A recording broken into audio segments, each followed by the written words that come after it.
नमस्कार मेरे प्रिय स्टूडेंट, मेरे प्रिय साथी, मेरे साथ चलने वाले दोस्त।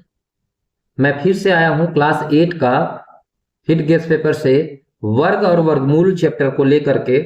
और उसमें ऑब्जेक्टिव के जितने भी 21 प्रश्न हैं उन सारे प्रश्नों को बहुत ही इजी तरीके में देखूंगा, ताकि मेरा कॉपी कलम का कहीं पे भी जरूरत ना पड़े, क्योंकि वहां पे रफ करने के लिए कोई जगह नहीं मिलेगा।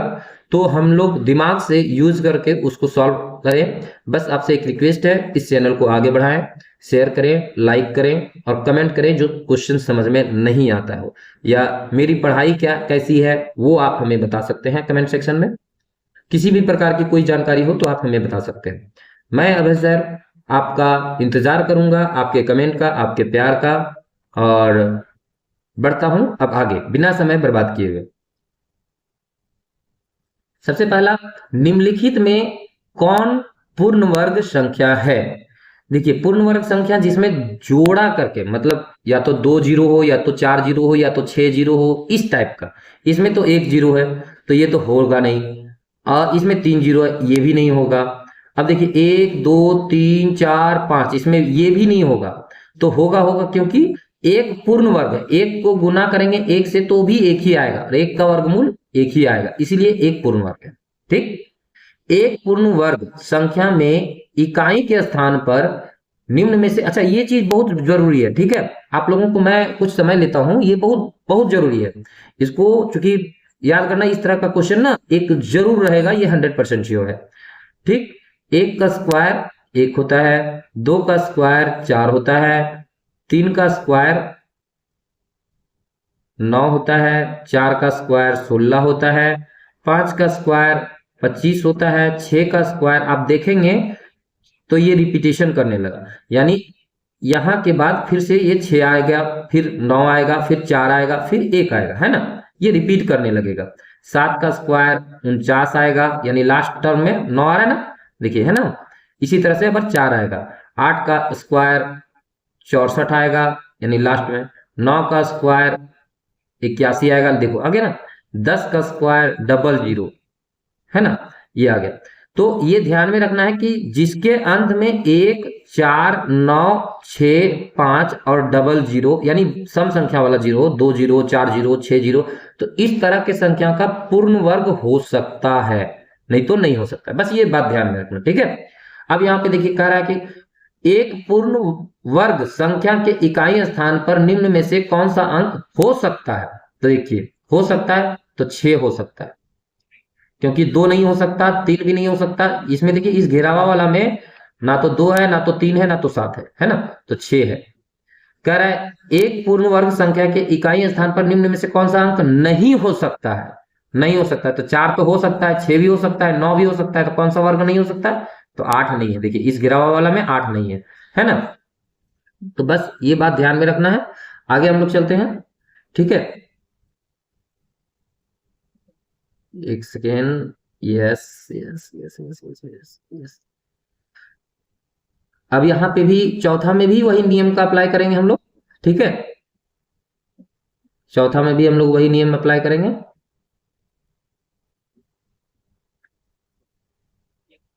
अब चौथा में क्या कह रहा है?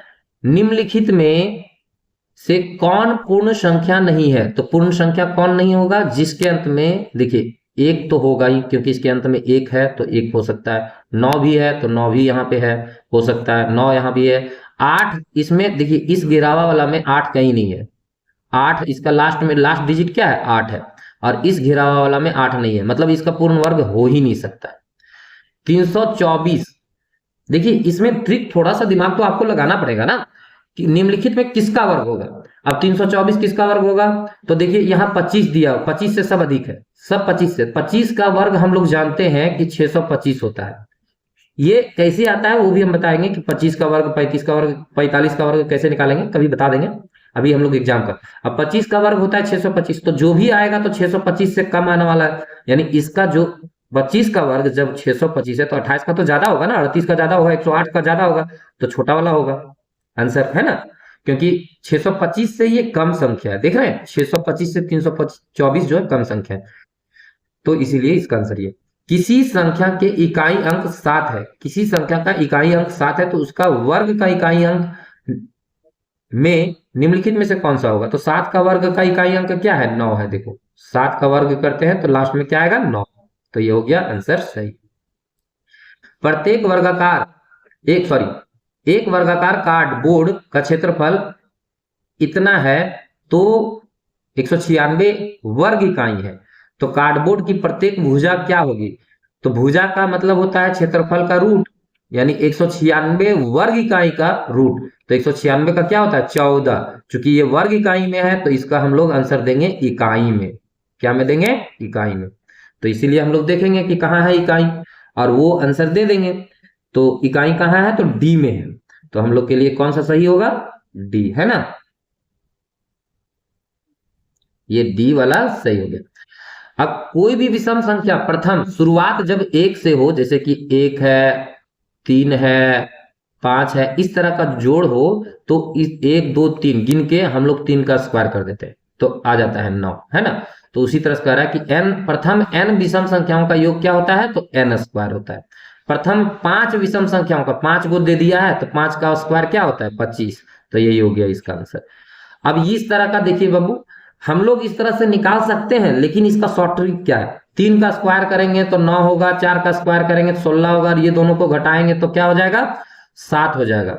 और 7 में से एक कम, क्योंकि इसको गिनती नहीं करते हैं, है ना? तो एक 6, यानी 6 को संख्या, तो इतना नहीं करना है।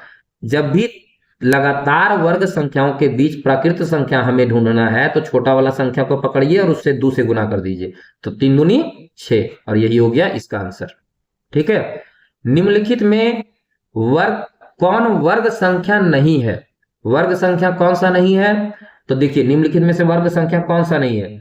तो देखिए यहां पे आराम से देखिएगा कि जब शुरू में ही 12 का वर्ग नहीं हो सकता, क्योंकि 3 का वर्ग होता है 9 और 4 का वर्ग होता है 16, और 9 और 16 के बीच में 12 कोई वर्ग नहीं आता है ना। तो यही नहीं हो सकता है। अब आते हैं हम लोग, कह रहा है 12वां नंबर क्वेश्चन आते हैं ध्यान से, है ना? 12वां नंबर क्वेश्चन कह रहा है निम्नलिखित में से किस वर्ग संख्या के इकाई अंक 1 होगा? अब देखो 3 का वर्ग करेंगे तो इसका इकाई अंक 9 हो जाएगा, 7 का करेंगे तो इसका इकाई अंक 9 हो जाएगा, 9 का वर्ग करेंगे तो 1 होगा। तो यही, फिर आगे हमको बढ़ना ही नहीं है। अब 3 गो जीरो है और इसका वर्ग करेंगे तो के गो जीरो होगा? 6 गो जीरो होगा। तो 13 गो क्वेश्चन समाप्त हो गए हैं आपके। अब हम लोग आते हैं 14 नंबर, है ना? हाँ, कह रहा है निम्नलिखित में कौन पूर्ण वर्ग संख्या है? देखिए इसमें 1 जीरो है तो ये तो होगा नहीं, ये पूर्ण वर्ग नहीं है। इसमें के गो जीरो है, इसमें भी 3 गो जीरो है तो ये भी नहीं होगा। इसमें के जीरो है, देखिए 1 2 3 4 5 गो जीरो है तो विषम संख्या का वर्ग है, इसलिए मतलब विषम संख्या का जीरो है, इसलिए ये नहीं होगा। इसमें 2 गो है तो यही होगा। इसका वर्ग के वर्गमूल अगर हम लोग निकालेंगे तो 40 आ जाएगा।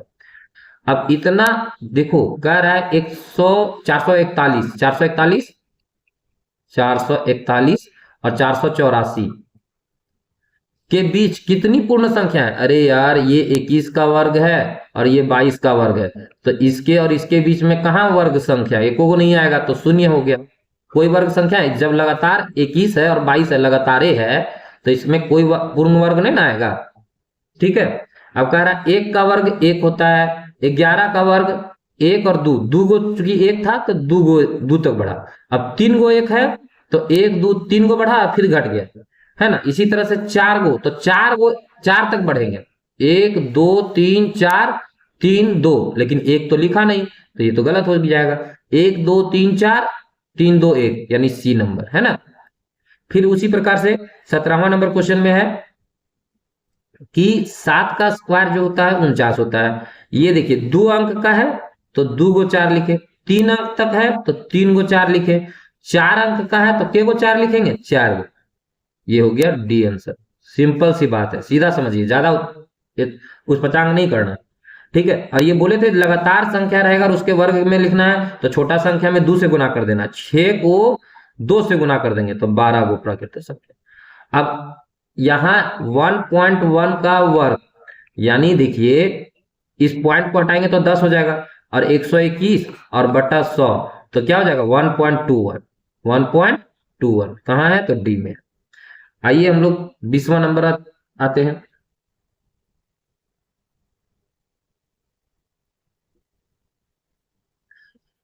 कह रहा है संख्या पैटर्न में, देखिए ये थोड़ा सा गलती किया है। संख्या के पैटर्न में 1 का वर्ग दिया, 2 का वर्ग दिया, 3 का वर्ग दिया, 4 का वर्ग, बुक वाले ना देना भूल गए। 4 का वर्ग और 5 का वर्ग और 6 का वर्ग हो जाएगा 36 और 7 का वर्ग हो जाएगा 49। तो 36 और 49 जो आंसर होगा वही होगा। ठीक है।